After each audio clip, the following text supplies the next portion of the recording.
नमस्कार दोस्तों, कैसे हैं आप। आज हस्तरेखा के माध्यम से हम जानेंगे सरकारी नौकरी के योग के बारे में।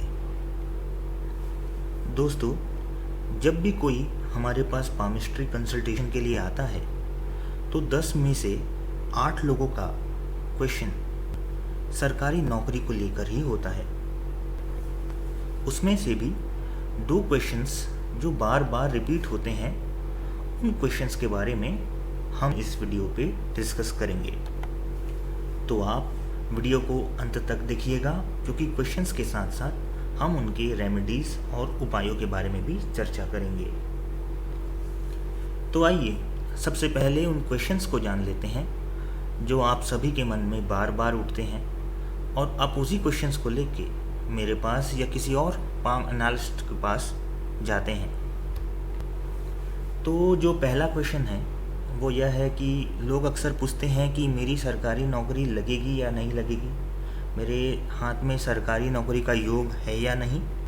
और दूसरा क्वेश्चन है कि मैं बहुत साल से मेहनत कर रहा हूँ पर कुछ हो नहीं रहा, मेरा प्री मेंस क्वालिफाई होता है, इंटरव्यू में अटक जा रहा हूँ, कई बार कुछ और प्रॉब्लम आ जा रहे हैं, कुछ बाधाएं आ रही हैं। बहुत लोग परेशान हैं कि बीटेक करने के बाद, अच्छी डिग्री लेने के बाद भी उनके सेटिस्फेक्शन के अनुसार उनकी जॉब नहीं लग रही। तो चलिए हम शुरुआत करते हैं और जानते हैं कि किस तरह हस्तरेखा की इंडिकेशंस इस पे वर्क करती है। देखिए, जब भी हम बात सरकारी नौकरी, जॉब या करियर रिलेटेड करते हैं तो हम बात करते हैं सन माउंट या सूर्य पर्वत की। सूर्य पर्वत आपके रिंग फिंगर के नीचे जो स्थित माउंट है उसे सूर्य पर्वत कहते हैं। जब भी आप किसी एस्ट्रोलॉजर के पास जाते हैं या उसे अपना हाथ दिखाते हैं और उससे पूछते हैं कि मेरी सरकारी नौकरी लगेगी या नहीं, तो यह क्वेश्चन ही गलत है। आपको पूछना चाहिए कि मेरी नौकरी लगेगी या नहीं, मेरा करियर का जो ग्रोथ आपको दिख रहा है मेरे हैंड से, वो किस दिशा में दिख रहा है। दैट मीन्स आप अपनी तैयारी को लेकर खुद ही श्योर नहीं हो कि आपकी सरकारी नौकरी लग सकती है या नहीं। क्योंकि कोई भी एस्ट्रोलॉजर हो, पामिस्ट हो, वो सिर्फ आपको गाइडेंस दे सकता है और कुछ उपाय बता सकता है। एट लास्ट जो मैटर करता है वो है आपका कंसंट्रेशन, फोकस और आपकी मेहनत। तो यह काफ़ी फ्रैंक एनालिसिस मैं आपको दे रहा हूँ। इतना फ्रैंक शायद आप कोई बोलता नहीं हूँ, क्योंकि मैं भी इस दौर से गुजर चुका हूँ। सरकारी नौकरी की प्रिपरेशन भी की है, आईटी में जॉब्स भी की है। कुछ ऐसे लोग भी होते हैं जो आईटी में जॉब करते हैं, उनकी सरकारी नौकरी लग जाती है, फिर पोस्टिंग उनकी होती है गाँव में, तो पैसे तो खुद कमा रहे हैं पर लाइफस्टाइल में एडजस्ट नहीं कर पा रहे हैं और वो मेट्रोस को मिस करने लगते हैं। तो फिर मुद्दे पे आ जाते हैं। सबसे पहले हम देखते हैं सूर्य के पर्वत कि सूर्य का जो पर्वत है उसकी क्या स्थिति है, आपके सन माउंट का पोजीशन क्या है। कई लोगों का सूर्य पर्वत उतना उभरा हुआ नहीं होता, तो ऐसा कोई मतलब नहीं है कि उनकी सरकारी नौकरी नहीं लगेगी। बस उनको थोड़ा ज़्यादा एफर्ट देना पड़ेगा और कुछ उपायों का पालन करना पड़ेगा, जो मैं बताऊंगा इस वीडियो के लास्ट में। पहली बार, अगर आपका सूर्य पर्वत अच्छे पोजीशन में है, उभरा हुआ है, तो ये काफ़ी अच्छे चांसेस हैं कि ये आपको अच्छी नौकरी दिलाएगा, सरकारी नौकरी और अगर आपकी रुझान सरकारी नौकरी की तरफ नहीं है या आपका मन कम लगता है सरकारी नौकरी में, तो जिस भी फील्ड में आप जॉब करोगे, आप काफ़ी हायर पोजीशन, हायर मैनेजमेंट तक आपकी पहुंच होगी। हायर पोजीशन के साथ साथ पावर और मनी की भी काफ़ी अच्छी इंडिकेशंस इसे माना जाता है। सेकंड क्वेश्चन आता है कि सर मैं यूपीएससी की तैयारी भी कर रहा हूँ, साथ में स्टेट पीएससी भी देता हूँ और एसएससी के साथ साथ बैंकिंग जॉब्स की भी एग्ज़ाम्स देता रहता हूँ। आपका सन माउंट का पोजीशन का शिफ्ट होना भी काफ़ी इफ़ेक्ट दिलाता है। अगर आपका सन माउंट राइटवर्ड शिफ्ट हो गया है, यानी कि मिडिल फिंगर के नीचे, तो इसे एडमिनिस्ट्रेटिव जॉब के लिए अच्छा माना जाता है, पर इसके लिए आपका शनि भी अच्छा होना means bank POS, bank clerks या ग्रुप सी की वैकेंसीज़ होती हैं जो कि ऑफिस जॉब्स होती हैं। और अगर प्राइवेट सेक्टर में देखें तो अगर कोई एमबीए है, एचआर के फील्ड, तो इन सब कैरियर फील्ड में आपके चांसेस बढ़ जाते हैं। पर इसके लिए आपका शनि या सैटर्न भी काफ़ी स्ट्रॉन्ग होना चाहिए। अगर आपका शनि कमज़ोर है तो सफलता तो आपको मिलेगी, सक्सेस मिलेगा, पर काफ़ी लेट लग जाता है ऐसे लोगों को अपनी सक्सेस पाने। अब बात करते हैं, अगर आपका सन माउंट लेफ्टवर्ड शिफ्ट हो गया है, यानी कि आपके लिटिल फिंगर के नीचे शिफ्ट कर रहा है। लिटिल फिंगर को हम बुध पर्वत भी कहते हैं। तो अगर आपका सन माउंट बुध पर्वत की ओर शिफ्ट हो रहा है तो ये आपको काफ़ी अच्छी अच्छी जॉब्स दिलाएगा, यानी कि यूपीएससी, स्टेट पीएससी के जो हायर लेवल के जो पोस्ट्स होते हैं, उन सब पोस्ट के लिए ऐसे इंडिकेशन उपयुक्त माने जाते हैं।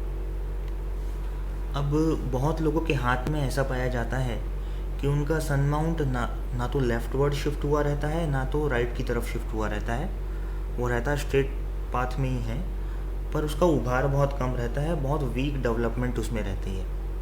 तो ऐसे केसेस में उनका उनके फादर के साथ रिलेशन उतार चढ़ाव वाला रहता, उनका उनके फादर के साथ काफ़ी आर्ग्यूमेंट्स होते हैं, काफ़ी कहासुनी उनकी हो जाती। तो ऐसे लोगों की भाग्य में भी सरकारी नौकरी होती है, पर कुछ कहासुनी आर्ग्यूमेंट्स के कारण उनका कंसंट्रेशन थोड़ा वीक हो जाता है। तो इन्हें काफ़ी मेहनत करनी है और अपने टारगेट को लेकर लगे रहना है, इन्हें भी सफलता मिल ही जाती। अब उन बच्चों की बात करते हैं जो 23-24 साल की उम्र से अपनी तैयारी स्टार्ट करते हैं और 30 साल तक आ जाते हैं, और उन लोगों में 28 साल के आसपास फ्रस्ट्रेशन आने लगती। फ्रस्ट्रेशन कुछ तो खुद से होती है और कुछ इस बात से होती है कि लोग हमें क्या कहेंगे, रिश्तेदार हमें क्या कहेंगे। वो इंडिकेशन भी हमारे हाथ में मौजूद होती है, उसके बारे में मैं अभी बता। तो उनके रिंग फिंगर के नीचे कुछ इस तरह की रेखाएं पाई जाती हैं जो कि स्टार्ट होती हैं रिंग फिंगर के नीचे से और हार्ट लाइन के पास आते आते तक स्प्लिट हो जाती, या फिर खूब सारी लाइन अगर आपके सन माउंट पर है और वो डेवलप्ड स्टेट में भी नहीं, तो आप मान कर चलिए कि जो भी आपके रिलेटिव्स होंगे या जो आपके पड़ोसी होंगे वो आपको परेशान करेंगे। रिश्तेदारों की इंक्वायरीज आती रहेंगी, बेटा 4 साल हो गए, यूपीएससी नहीं हो रहा तो बैंक पीओ भर दो, अभी ये वैकेंसी आ रही है इसे भर दो। तो इसे लेकर आपके मन में तनाव बना रहेगा और आपके रिश्तेदारों के बीच में भी खटपट। तो कुल मिलाकर ये दुनिया जीने नहीं देती, दुनिया चैन से जीने नहीं देती, ये वाली प्रॉब्लम ये है। और इसके उपायों के बारे में भी हम वीडियो के लास्ट में बात करेंगे। पर अगर सन माउंट पे कुछ इस तरह की रेखाएं दिखती हैं तो ये आपके घर के प्रेशर को दर्शा। फॉर एग्ज़ाम्पल, आप सुबह उठे ही हैं और ब्रश करने जा रहे हैं, तभी आपके बड़े भाई या माता पिता में से कोई पूछ लेता है, बेटा 2 महीने पहले जो एग्ज़ाम दिए थे उसका रिज़ल्ट कब आ रहा है। तो ये एक प्रेशर बिल्डअप हो जाता है आपके लिए पूरे दिन भर के लिए। पर यदि आपकी सन माउंट काफ़ी उभरी हुई है और उनमें बहुत सारी अनडेवलप्ड रेखाएं भी हैं, तो ये दिखाता है आपकी कंफ्यूज्ड स्टेट ऑफ माइंड को, लैक ऑफ क्लैरिटी। इसका मतलब आपने अपने लिए बहुत सारे बैकअप ऑप्शंस बना लिए हैं और आप अपने मेन टारगेट पे कंसंट्रेट ही नहीं कर पा रहे हैं। जैसे आपने एग्ज़ाम देते देते ही कोई कोर्स ज्वाइन कर लिया है बीएड का, साथ ही साथ कुछ बैकअप ऑप्शन आप बिज़नेस का भी, जॉब का भी बनाते हुए चल रहे हैं, जिससे आपका मेन टारगेट इफ़ेक्ट हो रहा है।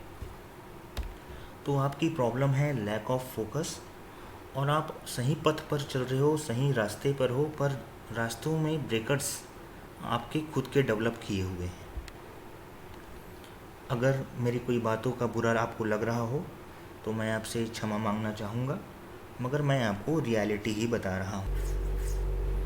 तो आप अपने बैकअप ऑप्शंस कम कीजिए, बैकअप ऑप्शन रखिए। अगर यूपीएससी नहीं हो रहा तो स्टेट पीएससी रखिए, नहीं तो फिर एसएससी रखिए।